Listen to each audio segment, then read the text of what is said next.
Hello, good morning students. अभी हम लोग 11th क्लास केमिस्ट्री के अंदर चैप्टर फर्स्ट कर रहे हैं, some basic concepts of chemistry. और लास्ट टॉपिक जो आपका चल रहा था that is empirical and molecular फॉर्मूले के न्यूमेरिकल्स हमने किए थे। मैंने आपको 2 समझाए थे और उसके बाद बोला था कि आप आगे कर ले की कोशिश करना, नहीं तो मैं समझा दूंगी। तो 2 सॉल्व करने के बाद अब हम थर्ड कर रहे हैं जो थोड़ा सा डिफरेंट है उन सब से। आई होप आपको बेसिक पैटर्न समझ आ गया होगा कि आप कैसे किसी भी कंपाउंड का एम्पेरिकल फॉर्मूला निकाल सकते हो। क्या होता है, या तो न्यूमेरिकल में वो आपको परसेंटेज कंपोजिशन बताएगा कि बेटा ये एलिमेंट इतने परसेंट है, या इस सीधा ही दे देगा कि ये एलिमेंट इस कंपाउंड में इतने ग्राम, ये इतने ग्राम, ये इतने ग्राम है। मतलब तुम्हें मास गिवन मिलेगा एलिमेंट का, तुम्हें उनके एटॉमिक मास से भाग करके उनके मोल्स निकालने। सबसे पहले हर एलिमेंट के मोल निकालने के बाद जिसके सबसे कम मोल है बाकी सब मोल्स को उससे डिवाइड कर दो ताकि रेशियो सिंप्लीफाइड हो जाए। अगर वो रेशियो होल नंबर आता है तो सब एलिमेंट्स के आगे वो नंबर लिख के एम्पेरिकल फॉर्मूला आ गया। अगर वो फ्रैक्शन में आ रहा है तो पूरे टर्म को किसी ऐसे नंबर से मल्टीप्लाई कर दो जिससे वो सारे नंबर होल नंबर बन जाए, then there will be the empirical formula. ऐसा ही है, ठीक है। अब इससे रिलेटेड एक क्वेश्चन है, उसको देखते हैं। A crystalline salt loses 45.6% of its weight on getting anhydrous। कोई एक सॉल्ट है, क्रिस्टलाइन है। अगर आप उसमें से उसके वाटर ऑफ क्रिस्टलाइजेशन निकाल दो, मतलब अगर मैं किसी सॉल्ट को हाइड्रेटेड से एनहाइड्रस बनाऊं तो एक्चुअली में वो अपना 45.6% मास कम कर देता है। मतलब आउट ऑफ 100 उसमें से 45.6 ग्राम कम हो जाएगा। इतना मतलब सिंपल सी बात है, पानी का वजन है। जैसे कॉपर सल्फेट हो आपके पास .5H2O, अगर हीट करते 5H2O बाहर निकल जाए तो इसका मास कम होगा। ये यही कह रहा है कि 100 ग्राम इस सॉल्ट में से अगर इसके वाटर ऑफ क्रिस्टलाइजेशन चले जाए तो इसका इतना वजन घट जाता है, ठीक है, 100 ग्राम के हिसाब से। ये कहता है पहले एम्पेरिकल फॉर्मूला निकालो, फिर मेरे को ये बताओ इस कंपाउंड के अंदर एक्चुअली में वाटर मॉलिक्यूल कितने हैं। तो एम्पेरिकल फॉर्मूला निकालने के लिए तो सिंपल है। आप ये जो परसेंटेज, ये आपको सबकी परसेंटेज दे रखी है, ये मास गिवन है आउट ऑफ 100 ग्राम। सबको इनके एटॉमिक मास से डिवाइड करिए और इनके मोल्स निकाल लीजिए, ठीक है। तो आपको क्या करना है, 15.1 को आप डिवाइड करेंगे बाय 39, इसको करेंगे 27, सल्फर वाले को 32 से और ऑक्सीजन वाले को 16 से, ठीक है। तो डायरेक्ट ये आपके नंबर ऑफ मोल्स निकल के आ गया, मास गिवन बटे में atomic mass, these are the number of moles. जब आप नंबर ऑफ मोल्स निकालेंगे तो ये आएगा 0.39, 0.39, 0.78 और ये आएगा 3.1। ओके, तो इस तरह से आपके नंबर ऑफ मोल्स आएंगे। सबसे कम नंबर ऑफ मोल्स किसके हैं, 0.39 के, तो इसको हम सबसे डिवाइड कर देंगे। Now 0.39 divided by 0.39, again 0.39 divided by 0.39, 0.78 divided by 0.39 and 3.12 divided by 0.39। Clear है। इसको सॉल्व करेंगे 1, इसको सॉल्व करेंगे 1, इसको सॉल्व करेंगे 2, इसको सॉल्व करेंगे 8। इसका मतलब पोटेशियम 1, एल्यूमिनियम 1, सल्फर 2 और ऑक्सीजन 8। फॉर्मूला आ गया KAlS2O8। This is the empirical formula for a crystalline salt. Got it? Clear है, सिंपल है, इसमें अभी तक तो कुछ नया आया नहीं। ऐसे न्यूमेरिकल तो हमने पीछे भी कर रखे हैं। अब यहां से ये चीज यूज करेंगे हम कि ये क्या कहता है कि अगर आपने इसमें से इतना पानी बाहर निकाल दिया, इतना मतलब 100 ग्राम के हिसाब से इतना ग्राम पानी बाहर जा रहा है, तो हमें वाटर ऑफ क्रिस्टलाइजेशन पता करना है कि कितने पानी के मॉलिक्यूल एग्जैक्टली फॉर्मूले में है। तो सबसे पहले आप ये जो एम्पेरिकल फॉर्मूला निकाला है ना आपने इस कंपाउंड का, इसका एम्पेरिकल फॉर्मूला मास पता कर लो कि according to this formula total mass क्या है इस सॉल्ट का। तो क्या लिखेंगे आप, 39 प्लस में 27 प्लस में 64, 2 सल्फर का और 16 मल्टीप्लाई बाय 8। आप इस पूरे को सॉल्व कर लेंगे, तुम्हारा आंसर आ जाएगा 258। क्लियर है कि 258 इस सॉल्ट का एम्पेरिकल फॉर्मूला मास है। समझ आया आपको? चलिए, क्योंकि मुझे परसेंटेज में दे रखा है तो इसका मतलब ये हुआ कि 100 ग्राम अगर आपके पास ये हाइड्रेटेड सॉल्ट है तो इसमें से एक्चुअली में 45.6 ग्राम तो वाटर है। तो वाटर निकालने के बाद जो सॉल्ट बचा वो क्या है, एनहाइड्रस। तो एनहाइड्रस सॉल्ट कितना हो जाएगा आपके पास, एनहाइड्रस सॉल्ट का वजन कितना होगा, that will be 100 minus में 44.6 that will be 54.4 ग्राम। समझ रहे हो आप? अगर भाई टोटल हाइड्रेटेड सॉल्ट में 100 ग्राम लूं, उसमें से इतने ग्राम पानी है, तो एनहाइड्रस सॉल्ट का वजन कितना है भाई? जैसे मैं यूं कह दूं कॉपर सल्फेट का अगर ये 100 ग्राम है, इसमें से अगर 20 ग्राम पानी है तो इसका मतलब 80 ग्राम कॉपर सल्फेट है एनहाइड्रस। तो एनहाइड्रस का पता चल गया हमें, दैट इज 54.4 ग्राम। क्लियर है आपको? चलिए अब आगे सॉल्व करते हैं कि अगर हमें ये पता चल गया कि अगर 100 ग्राम मैंने ये सॉल्ट लिया तो उस 100 ग्राम में से 54.4 ग्राम तो एनहाइड्रस सॉल्ट का वजन होगा और 45.6 होगा पानी का। तो now 54.4 gram of anhydrous salt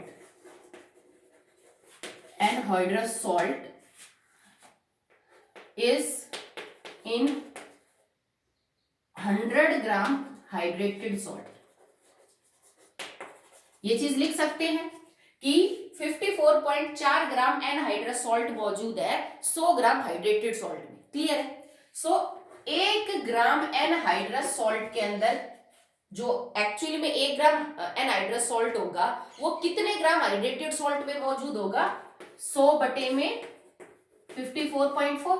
समझ रहे हो आप कि अगर मेरे पास एक्चुअली में 54.4 ग्राम एनहाइड्रस सॉल्ट है तो कितने ग्राम हाइड्रेटेड सॉल्ट में उतना मास है? 100 ग्राम में। तो अगर आपको ये पता करना है कि 1 ग्राम एनहाइड्रस सॉल्ट कितने में आएगा तो आप करोगे 100 डिवाइडेड बाय 54.4। पर मेरे पास जो एनहाइड्रस सॉल्ट है एक्चुअली में उसका वजन कितना है? 258। भाई जो एम्पेरिकल फॉर्मूला हमने निकाला उससे तो 258 निकल के आया जो मास है वो है तो विदाउट वाटर मॉलिक्यूल, उसमें पानी थोड़ी ना है, तो वो एनहाइड्रस सॉल्ट का वजन है। So now 258 gram of anhydrous salt is present in how much gram of hydrated salt गुणा में 258। समझ रहे हो? ये मैंने यूं निकाला है बेटा कि 258 ग्राम एनहाइड्रस सॉल्ट, ठीक है, अगर मौजूद होगा तो एक्चुअली में वो कितने ग्राम हाइड्रेटेड सॉल्ट में मौजूद होगा? समझ गए? अगर 100 ग्राम हाइड्रेटेड सॉल्ट में 54.4 ग्राम एनहाइड्रस सॉल्ट है तो 258 ग्राम एनहाइड्रस सॉल्ट कितने हाइड्रेटेड ग्राम सॉल्ट में मौजूद होगा? तो मैंने सॉल्व कर लिया। आप सॉल्व करोगे तो आपका आंसर आ जाएगा शायद 474.3 ग्राम। अब आपको ये पता चल गया कि अगर मेरे पास टोटल मास 474.3 ग्राम हो हाइड्रेटेड सॉल्ट का, this is the mass of hydrated salt, ठीक है, तो उसमें से इतना ग्राम एनहाइड्रस सॉल्ट का वजन होगा। समझ रहे हो? इतना एनहाइड्रस, ये टोटल हाइड्रेटेड, तो वाटर मॉलिक्यूल का मास निकाल सकते हो। So now mass due to water, भाई पानी की वजह से कितना मास है इसमें? टोटल हाइड्रेटेड में से एनहाइड्रस को घटा देंगे 258 ग्राम। मुझे ये पता चल जाएगा कितना मास पानी की वजह से। आंसर आएगा आपका 216.3 ग्राम के आसपास आपका वजन आ जाएगा। अब देखो ये सारा जो मास है ये पानी के मॉलिक्यूल्स की वजह से। अब वाटर ऑफ क्रिस्टलाइजेशन में तो आप मॉलिक्यूल लिखोगे कि कितने नंबर ऑफ मॉलिक्यूल है। अब वाटर के एक मॉलिक्यूल का मास है 18 और मुझे ये पता करना है इतने मास में वाटर के कितने मॉलिक्यूल बढ़ेंगे, तो बटे में 18, आपका आंसर आ जाएगा अप्रोक्सीमेटली 12। तो मेरे को ये पता चल गया कि इस क्रिस्टलाइन सॉल्ट के फॉर्मूले में एक्चुअली में 12 वाटर मॉलिक्यूल प्रेजेंट है। क्लियर है? अब फॉर्मूला लिख लीजिए KAlS2O8.12H2O। तो now this is the complete empirical formula with the water of crystallisation in it. I hope आपको समझ आया है, कर लेंगे आप अच्छे से, ठीक है। चलिए नेक्स्ट देखिए salt, then we will go with अनसॉल्ट।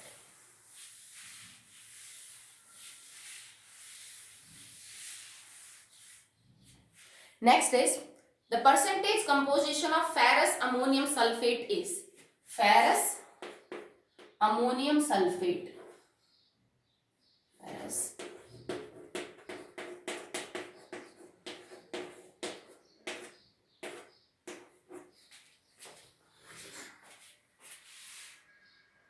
the next numerical is the percentage composition of ferrous ammonium sulfate। Actually में मैंने आपको फॉर्मूला लिख दिया बट ये मैं प्रूव करना है कि यही आपका आंसर आएगा, ठीक है। तो कह रहा है कि कोई सॉल्ट है जिसमें फेरस अमोनियम सल्फेट है, उनकी सबकी परसेंटेज दे रखी है, ठीक है, कि इसमें आयरन 2 पॉजिटिव की तरह मौजूद है, भाई फेरस है तो इसका मतलब आयरन 2 पॉजिटिव है, इट इज 14.32% आयरन दे रखा है।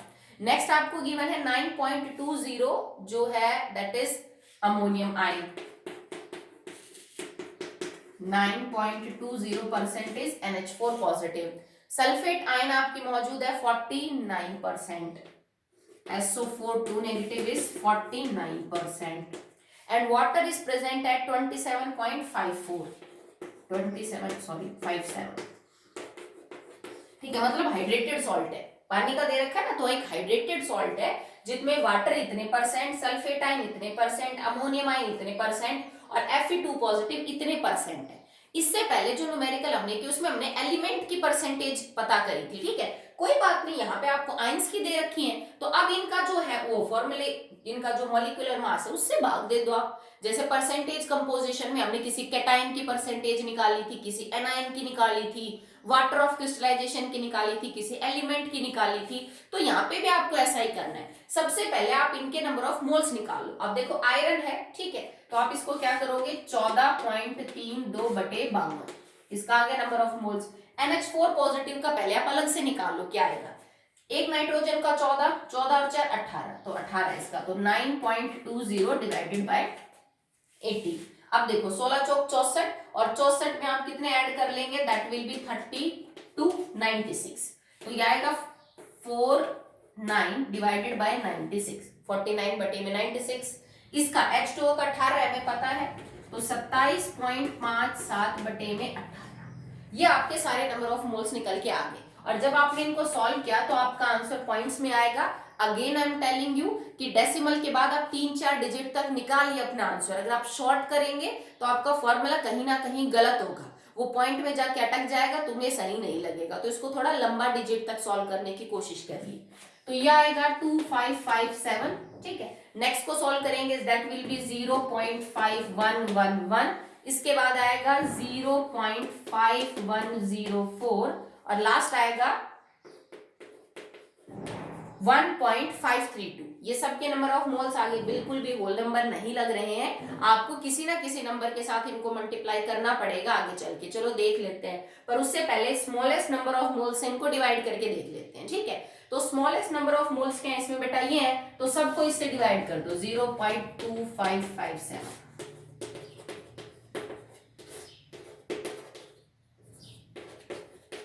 एंड 0.2557, ठीक है। अब चेक करते हैं, अब ये तो आपका 1 हो ही गया, ये तो आपका 1 निकल के आ गया, सेकंड वाले का आ जाएगा 2, ये आपका 2 आएगा, ये भी आपका अप्रोक्सीमेटली 2 ही आएगा। देखो नंबर वेरी कर रहा है, 5111 5104 अप्रोक्सीमेटली 2 आ जाएगा और इसका आंसर आएगा आपका 6। तो इसका मतलब आपका फॉर्मूला क्या बना, Fe2 पॉजिटिव तो कितने हैं बेटा आपके पास है 1, NH4 पॉजिटिव आपके पास कितने हैं 2, तो मैं इसको ब्रैकेट में लिख देती हूँ। सल्फेट आयन कितने हैं 2, SO4 कितने हैं 2 नेगेटिव 2 और वाटर कितने निकल के आगे 6, तो मैं लिख देती हूँ 6, ठीक है। तो एक्चुअली में ये मोहर साल्ट का फॉर्मूला आपको दे रखा है। अब इसको देखो रीअरेंज करके देखोगे तो यही निकल के आएगा ना, FeSO4, एक SO4 यहां से ले लिया, एक Fe यहां से, तो यहाँ एक SO4 बच गया और 2 अमोनियम आयन, तो आगे लिख दिया NH4 2SO4 बन गया एंड डॉट करके क्या है 6H2। तो आपने इस सॉल्ट का पूरा फॉर्मूला निकाल लिया, this salt is known as Mohr salt और ये इसका फॉर्मूला है। क्लियर है। तो अभी तक हमने जितने भी सॉल्ट थे, आई थिंक 4 या 5 थे आपके सॉल्ट, वो मैंने आपको सारे करवा दिए हैं। अब हम चलते हैं ऑन द अनसॉल्व्ड। ओके, तो अब आपके लिए सिंपल रहेगा क्योंकि हमने 2-4 टाइप के न्यूमेरिकल कर लिए हैं, तो जो सेम मिलेगा मेरे को सॉल्व में, मैं वो अब पूरा नहीं सॉल्व करवाऊंगी, मैं सिर्फ आपको इक्वेशन समझा दूंगी कि इसमें आपको करना क्या है, then you can solve by yourself. तो अनसॉल्व्ड देखिए बेटा, अनसॉल्व का फर्स्ट, और मैंने ये नोटिस किया है 1-2 दिन से कि किसी बच्चे को प्रॉब्लम होती है न्यूमेरिकल में, बुक का एडिशन पुराना है या कोई दूसरी है आपके पास, तो आपको न्यूमेरिकल्स नहीं मिलते। तो ऐसी कोई भी बात है तो आप अपना नाम और क्लास लिख के कि मैम मैं इस क्लास का हूँ, मेरा ये नाम है, मेरे को ये न्यूमेरिकल्स नहीं मिले, तो मेरे को बता देना, मैं आपको सेंड कर दूंगी। ओके चलिए, An inorganic salt on analysis gave the following percentage composition. किसी सॉल्ट को पढ़ा गया तो उसमें इन एलिमेंट्स की ये परसेंटेज निकल के आई. लेड निकला बेटा 62.6%, ऑक्सीजन है 29% and nitrogen is present as 8.4%. 8.4%. तीन चीजें हैं, lead, oxygen and nitrogen. Okay, what is the empirical formula of the compound? ठीक है, also name the compound. compound का नाम बताइए और उसका empirical formula बताइए. तो सिंपल है, ये सबका इनका मास है, divide all them by their atomic mass. Oxygen nitrogen का पता है, lead का 207 है, तो करना क्या है 62.6 बटे 207, 29 डिवाइडेड बाय 16 और 8.4 डिवाइडेड बाय 40. सबके नंबर ऑफ मोल्स आ जाएंगे. नंबर ऑफ मोल्स आने के बाद जो सबसे कम नंबर ऑफ मोल्स है उनसे सबको डिवाइड कर दो और अपना रेशियो पता कर लो, आपका फॉर्मूला आ जाएगा. हिंट के लिए मैं समझा देती हूँ, ये जो कंपाउंड है actually it is lead nitrate, it is PbNO3 twice. तो आपका फॉर्मूला कुछ नहीं निकल के आएगा, PbN2O6. ये आपका एम्पेरिकल फॉर्मूला आएगा. अब आप इसको रीअरेंज करेंगे तो आपको समझ आ जाएगा it is actually lead nitrate. कर लोगे, सिंपल है. नेक्स्ट देखिए, an oxide of nitrogen has the percentage composition this. अब सेकंड में बोलता है कि आपके पास सिर्फ दो ही एलिमेंट है, नाइट्रोजन की ऑक्साइड है तो नाइट्रोजन एंड ऑक्सीजन. नाइट्रोजन की परसेंटेज दे रखी है 25.94 और ऑक्सीजन आपको दे रखा है दैट इज 74.06 परसेंटेज गिवन है. Calculate the empirical formula. तो ये तो बड़ा सिंपल है, दो ही एलिमेंट है, 25.94 बटे 14, 74.06 बटे 16. नंबर ऑफ मोल्स आ जाएंगे. होल नंबर शुरू में ही आ जाते हैं तो बहुत ही अच्छी बात हो जाती है, नहीं तो जो कम आए उनसे डिवाइड करके और अपना सिंपल रेशियो निकाल लेना, आपको फॉर्मूला आ जाएगा. ठीक है, अगला देखिए third. A sample of salt has the following percentage composition. उसमें दे रखा है आपको आयरन है 36.76, सल्फर प्रेजेंट है that is 21.11% and oxygen is present like 42.14%. एक सॉल्ट है जिसमें आयरन, सल्फर और ऑक्सीजन तीनों की परसेंटेज आपको दे रखी है. Calculate the empirical formula mass, जो भी है, और फॉर्मूला पता करिए, उसका एम्पेरिकल फॉर्मूला मास कुछ भी निकलवा सकता है. पहले फॉर्मूला पता करेंगे तभी तो मास निकलवाएंगे. वजन सबका पता है आपको, एटॉमिक मास. तो देखो, इसको डिवाइड कर देंगे बाय 52, इसको डिवाइड कर देंगे बाय 32, इसको डिवाइडेड कर देंगे by 16. Then the procedure is same, follow out. Next 4. And salt containing water of crystallisation gave the following percentage composition. अब कोई सॉल्ट है, उसके अंदर वाटर ऑफ क्रिस्टलाइजेशन मौजूद है. पहले तो आप नंबर पता करेंगे कि कितना है और एम्पेरिकल फॉर्मूला. तो उसमें दे रखा है कि एक कंपाउंड के अंदर जो मैग्नीशियम है दैट इज 9.76, सल्फर जो मौजूद है दैट इज 13.01, ऑक्सीजन जो प्रेजेंट है दैट इज 26.01 और जो वाटर प्रेजेंट है वो आपका है 51.1.22. ठीक है, तो सबकी परसेंटेज गिवन है आपको, मैग्नीशियम की, सल्फर की, ऑक्सीजन की और वाटर की. सबसे इनके एटॉमिक मास को, मॉलिक्यूलर मास को डिवाइड करके नंबर ऑफ मोल्स निकाल लेंगे. देन आपको फिर वही सिंपल पैटर्न यूज करना है, रेशियो शुड बी सिंपल, आप अपना फॉर्मूला निकाल लेंगे. तो actually this is Epsom salt. ये इप्सम सॉल्ट आएगा आपका MgSO4.7H2 आएगा आपका आंसर, क्योंकि इसमें देखो मैग्नीशियम, सल्फर, ऑक्सीजन और वाटर ऑफ क्रिस्टलाइजेशन है. तो आप जब नंबर निकालेंगे तो H2O के एक्चुअली में नंबर 7 आएंगे, तो इसमें 7 water of crystallisation as an molecule present. ठीक, नेक्स्ट देखिए, इनमें कैलकुलेशन ही है, थोड़े बाकी बड़े सिंपल, इसमें और कुछ नहीं आता घुमा फिरा के. नेक्स्ट है आपका फिफ्थ क्वेश्चन, अनसॉल्व्ड का fifth. Calculate the empirical formula of a gold chloride which contains chlorine इतने. तो मतलब देखो, अब इसमें सिंपल दो ही चीजें हैं भाई. गोल्ड की कोई क्लोराइड है तो उसमें एक तो गोल्ड होगा, एक क्लोरीन होगा. इसमें ऑलरेडी तुम्हें बता दिया क्लोरीन इज 35.1%. अगर 35.1% क्लोरीन है और दो ही एलिमेंट है कंपाउंड में, तो 100 माइनस में 31.5 जो है वो आपका किस क्या निकल के आ जाएगी, गोल्ड की परसेंटेज निकल के आ जाएगी।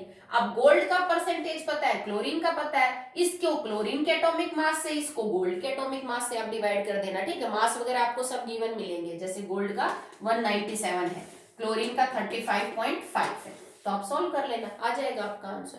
नेक्स्ट है 6th, calculate the empirical formula of a mineral having the following composition. कोई मिनरल है जिसकी कंपोजिशन दे रखी है, आप उसका एम्पेरिकल फॉर्मूला बताओ। उस मिनरल के अंदर CaO जो है दैट इज 48%, जो P2O5 फास्फोरस पेंटॉक्साइड है दैट इज 41.3%, ठीक है। नेक्स्ट इज कैल्शियम क्लोराइड जो प्रेजेंट है वो कितनी है बेटा, 10.7। तो इस बात से कोई फर्क नहीं पड़ता कि आपको एलिमेंट्स की परसेंटेज दे रखी है, कैटाइंस की परसेंटेज दे रखी है, एनाइंस की परसेंटेज दे रखी है, किसी मॉलिक्यूल की परसेंटेज दे रखी है। जैसे ऊपर वालों में वाटर की दे रखी थी, तो जैसे वाटर मॉलिक्यूल है वैसे ये भी मॉलिक्यूल है, कोई बात नहीं। मान लो तुमने सॉल्व किया और तुम्हारे कैल्शियम क्लोराइड के आगे नंबर 2 आ गया, तो तुम इसको फॉर्मूले में कैसे लिखोगे, CaCl2 ट्वाइस, इस तरह से लिखोगे, ठीक है। जैसे लेड नाइट्रेट के फॉर्मूले में भी था तो हमारा फॉर्मूला ये PbNO3 ट्वाइस, पर ये यूं थोड़ी ना आएगा, उसने नाइट्रेट आयन का मास थोड़ी ना दिया था परसेंटेज, उसने तो नाइट्रोजन और ऑक्सीजन का अलग अलग दिया था, तो हमारा फॉर्मूला तो ये आएगा PbN2O6। फिर हम इसको रीअरेंज करके यूं लिख सकते हैं कि भाई एक्चुअली फॉर्मूला इज दिस, ठीक है।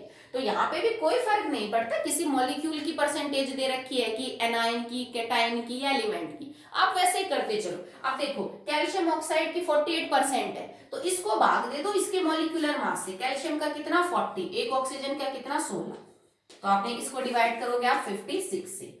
ऐसे फास्फोरस P2O5 का निकालो, एक फास्फोरस का 31 गुणा में 2 प्लस में एक ऑक्सीजन का 16 गुणा में 5, इससे भाग दे देना, आप इसको डिवाइड में रख देना इसके नीचे।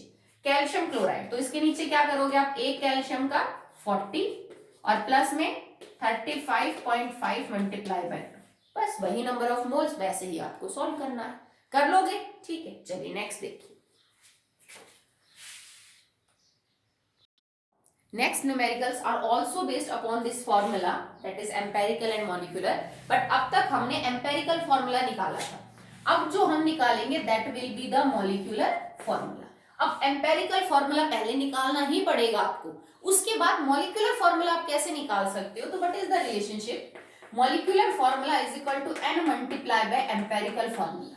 अगर पीछे की तरह आप स्टेप बाय स्टेप यूज करके empirical formula निकाल लेते हो, तो अगर तुम्हें मॉलिक्यूलर फॉर्मूला निकालना है तो आपको n की वैल्यू पता होनी चाहिए, समझ रहे हो आप, या फिर वो कुछ मॉलिक्यूलर मास देगा या कुछ भी डाटा आपको एक्स्ट्रा प्रोवाइड करेगा वो, तब उससे आप क्या निकाल सकते हो, मॉलिक्यूलर मास निकाल सकते हो। तो अब हम मॉलिक्यूलर मास निकालना सीखेंगे, मॉलिक्यूलर फॉर्मूला निकालना सीखेंगे किसी भी कंपाउंड का, पहले उसका एम्पेरिकल फॉर्मूला निकालने के बाद, ठीक है। तो एक न्यूमेरिकल कर लेते हैं इस पे। ए कंपाउंड कंटेन 4.07% हाइड्रोजन, हाँ 4.0, एक कंपाउंड है जिसमें हाइड्रोजन 4.07% है। It contains carbon 24.27% carbon, chlorine है 71.65,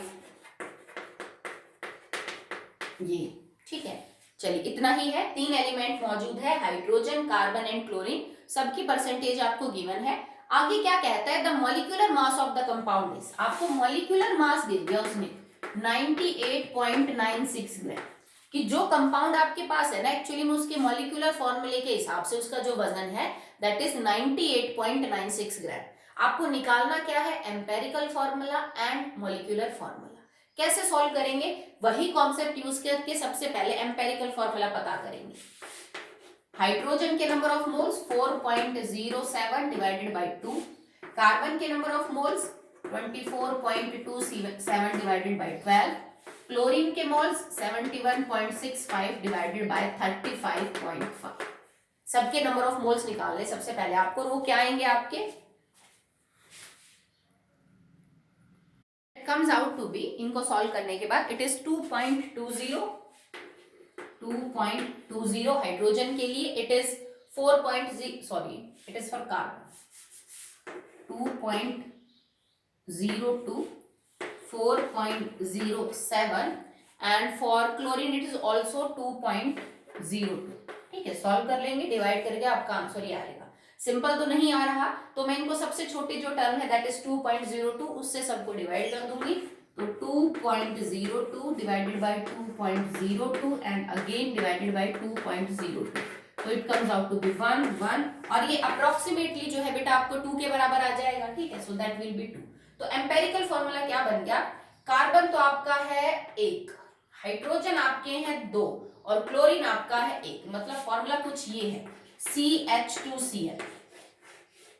this is the empirical formula. Okay, अब आपको दे रखा है मॉलिक्यूलर मास दैट इज 98.96। अब एक बात बताओ बेटा कि अगर molecular formula is equal to n multiply by empirical formula है तो मैं इस चीज को यूं भी तो लिख सकती हूँ ना कि मॉलिक्यूलर मास, जो मॉलिक्यूलर फॉर्मूला है उसके हिसाब से molecular mass n multiply by empirical जो आपका मास होगा उसके बराबर है। ठीक है भाई, किसी कंपाउंड का एम्पेरिकल फॉर्मूला जो है उसको अगर मैं n से मल्टीप्लाई कर दूं उसके फॉर्मूला मास को तो वो उसका मॉलिक्यूलर मास आ जाएगा। चलो मैं इसको सिंपल करके दिखाती हूँ।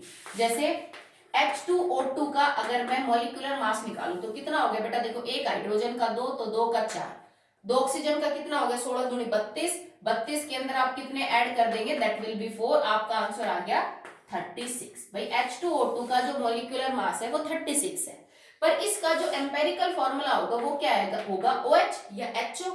एम्पेरिकल फॉर्मूला क्या हो जाएगा 16 प्लस में 2 18।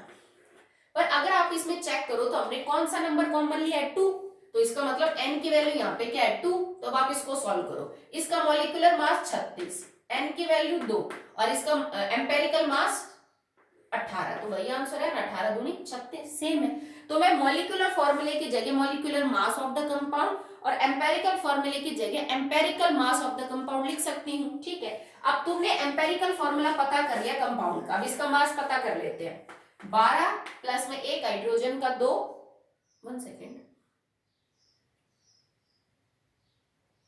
1 सेकेंड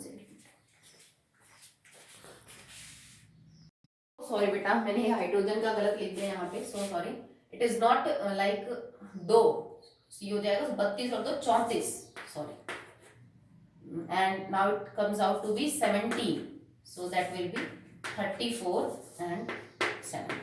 ठीक है, सॉरी पता नहीं क्या ध्यान में रह गया। सो नाउ हाइड्रोजन का अगर मास दैट इज 1 तो यहाँ पे आप सॉल्व करेंगे तो 12 प्लस में ये आ जाएगा 2 और प्लस में 35.5, तो मतलब ये तुम्हारा एक्चुअली में निकल के आएगा एम्पेरिकल फॉर्मूला मास। आप इसको यहाँ पुट कर दीजिए, मॉलिक्यूलर मास आपको दे रखा है, value will be 98.96 is equal to n multiply by, ये जोड़ लीजिए आप, 12 प्लस में 2 24, 24 प्लस में 35.5, 59.5। तो यहाँ से n की वैल्यू क्या निकल के आ जाएगी 98.96 बटे में 59.5।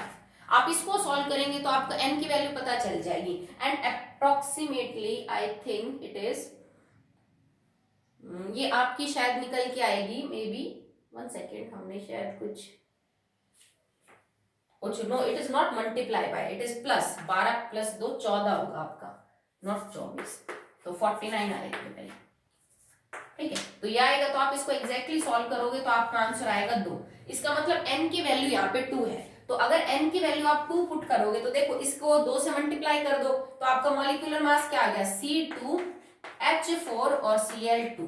तो ये आपका मॉलिक्यूलर फॉर्मूला है, ये आपका एम्पेरिकल फॉर्मूला है, ये आपका मॉलिक्यूलर मास हो जाएगा और ये आपका एम्पेरिकल जो मास है वो निकल के आएगा। ठीक है, तो अगर आपने एम्पेरिकल फॉर्मूला निकाल दिया है तो एम्पेरिकल फॉर्मूले से मॉलिक्यूलर फॉर्मूला निकालने के लिए आपको या तो n की वैल्यू या फिर मॉलिक्यूलर मास का आइडिया होना चाहिए, तब आप उस चीज को सॉल्व कर सकते हैं। ठीक है,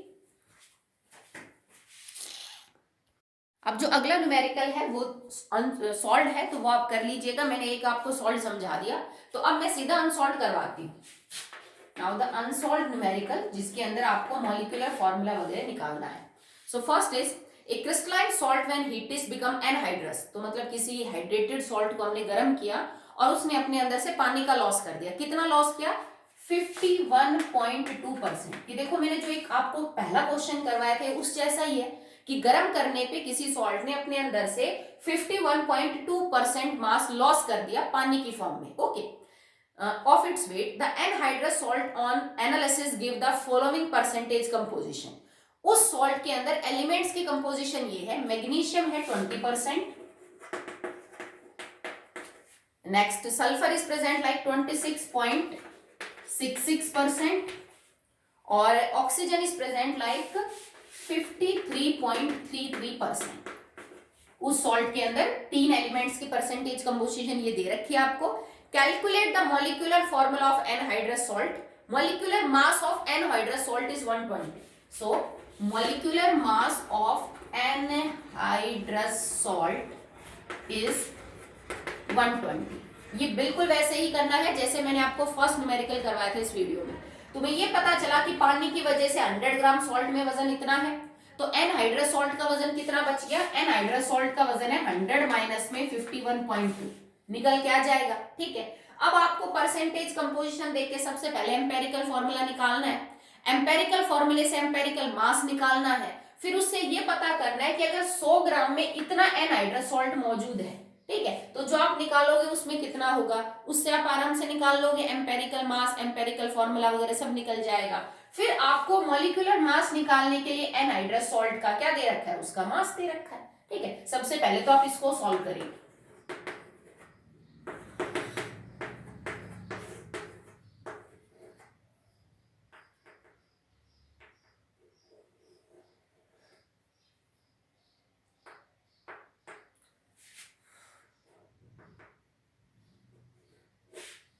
ठीक है, I think it comes out to be 48.80. ठीक है, और ये जो आएगा फिर ये आपको ये पता चलेगा एनहाइड्रस का मास है. This is the mass of anhydrous salt. तो एनहाइड्रस सॉल्ट का मास पता चल गया, 100 में से इतना है. ठीक है, फिर जो एम्पेरिकल फॉर्मूला पता करोगे उससे आप ये निकाल दोगे बाकी सब में कितना है. फिर आपके पास मास दे रखा है, आप इसको सॉल्व कर लेना, हो जाएगा आपका. ठीक,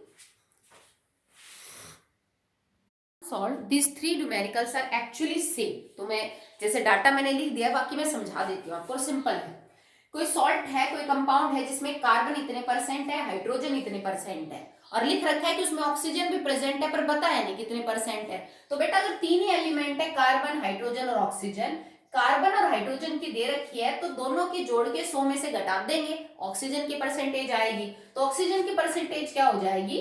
100 माइनस में 40 प्लस में 6.67.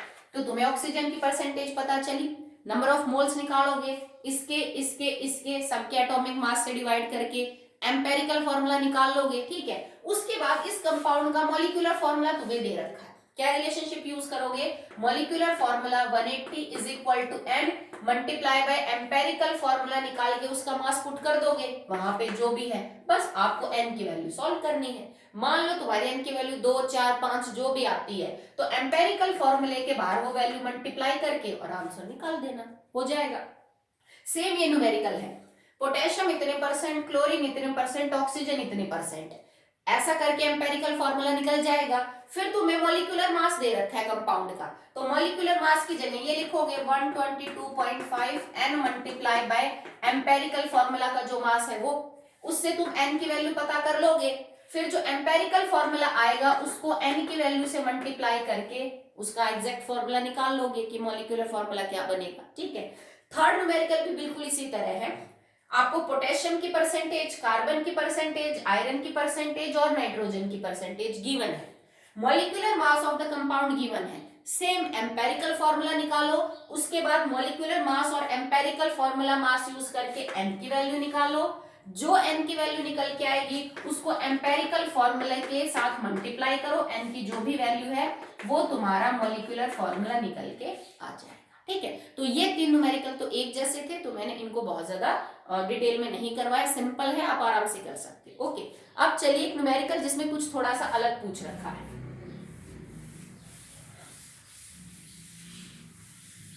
ये सारे आपकी फेयर कॉपी में होनी चाहिए बेटा.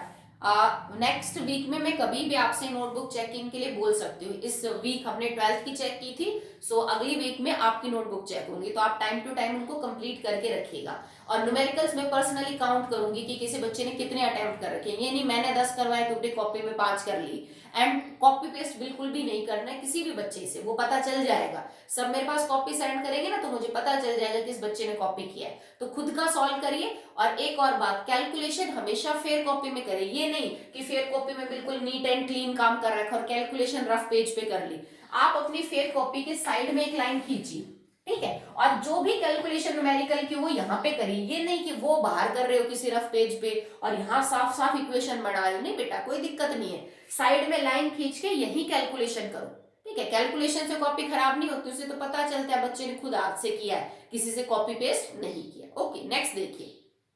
A organic liquid having carbon, hydrogen, nitrogen and oxygen was found to contain। भाई किसी में कार्बन, हाइड्रोजन, नाइट्रोजन और ऑक्सीजन है, ठीक है, सबकी परसेंटेज दे रखी है। इसका मतलब मैं सबके नंबर ऑफ मोल्स निकाल लूंगी, उनसे इन सब का एम्पेरिकल फॉर्मूला निकल जाएगा। यहां तक तो कर लोगे। नेक्स्ट कहता है if and rest is oxygen है, सब कुछ इसमें मौजूद है, बता रखिए सबकी percentage. Calculate the molecular formula of the liquid is vapour density is 43.3। आपको ये बता दिया कि इस लिक्विड की जो वेपर डेंसिटी है ना वो 43.3 है। तो बताओ इसका मॉलिक्यूलर फॉर्मूला क्या है। तो आप यहाँ पे एक ऐसा फॉर्मूला यूज करोगे जो मैंने आपको फर्स्ट चैप्टर में शुरू में करवाया था। Molecular mass is equal to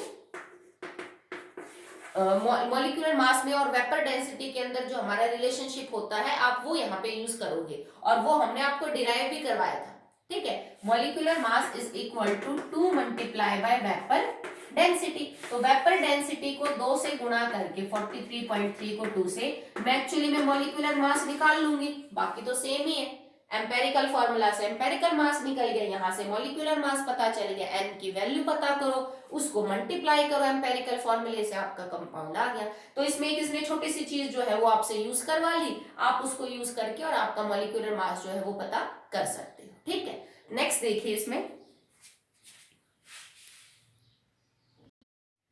now the last numerical of this topic, उसके बाद मैंने सिर्फ एक छोड़ा है आपके लिए अनसॉल्व, वो आप कर लीजिएगा।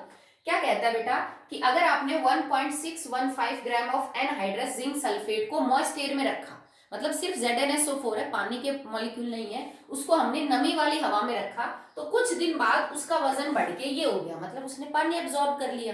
तो आपसे क्या पूछा जाएगा भाई, एनहाइड्रस जो है ZnSO4 उसका वजन था 1.615, जब वो हाइड्रेटेड हो गया ZnSO4 तो उसका वजन हो गया 2.875 ग्राम। तो इसका मतलब पानी का वजन कितना है, जितना मास बढ़ा 2.875 माइनस में 1.615, 0.716 2 and 1, तो 1.260 gram is the mass of water, ठीक है। आपको फॉर्मूला पता करना है, मॉलिक्यूलर मास, एम्पेरिकल फॉर्मूला, मॉलिक्यूलर फॉर्मूला। तो सबसे पहले आप परसेंटेज निकालो कि जिंक सल्फेट की परसेंटेज क्या और पानी की परसेंटेज क्या है। तो हम निकालेंगे what is the percentage composition of ZnSO4। तो ZnSO4 एक्चुअली में कितना है 1.615, टोटल मास कितना है पूरे सॉल्ट का 2.875 और गुणा में 100, ये परसेंटेज आ गई ZnSO4 की। वाटर की परसेंटेज कैसे निकलेगी, वाटर कितना है आपके पास 1.260, total mass of the salt 2.875 and multiply by 100। इसकी परसेंटेज निकल गई, इसकी जो परसेंटेज निकल के आएगी, मान लो x है, इसकी y है, x को हम भाग दे देंगे मॉलिक्यूलर मास ऑफ ZnSO4 से ताकि इसके मोल्स आ जाए, y को हम भाग दे देंगे 18 से क्योंकि पानी का मॉलिक्यूलर मास ये है, ये y के मोल्स आ गए। पानी के मोल्स पता चल गए, ZnSO4 के मोल पता चल गए, उससे एम्पेरिकल फॉर्मूला निकल के आ जाएगा, ठीक है। एम्पेरिकल फॉर्मूले से फिर आप आराम से फॉर्मूला बना सकते हो कि इसका जो फॉर्मूला है वो क्या निकल के आएगा, ठीक है। Then you can also calculate out the molecular formula, ये आप करके देख सकते हैं, इसके अंदर बहुत आसान है, आराम से हो जाएगा। तो एम्पेरिकल और मॉलिक्यूलर फॉर्मूले के बेस्ड ऊपर जितने भी न्यूमेरिकल्स हैं वो हमने कर लिए हैं, लगभग ये 15 के आसपास है। अगर किसी बच्चे को न्यूमेरिकल्स नहीं मिलते हैं, बुक की प्रॉब्लम है, तो मेरे को बिल्कुल मैसेज करिएगा अपने नाम के साथ, मैं सेंड कर दूंगी, ठीक है। तो आज के लिए ये टॉपिक यहाँ पे खत्म होता है। नेक्स्ट टाइम जो हम स्टार्ट करेंगे that is balancing a chemical equation, okay. And I am again remembering कि नेक्स्ट वीक के अंदर मैं आपसे कभी भी नोटबुक मांग सकती हूँ, तो अपनी नोटबुक कंप्लीट करके रखिएगा।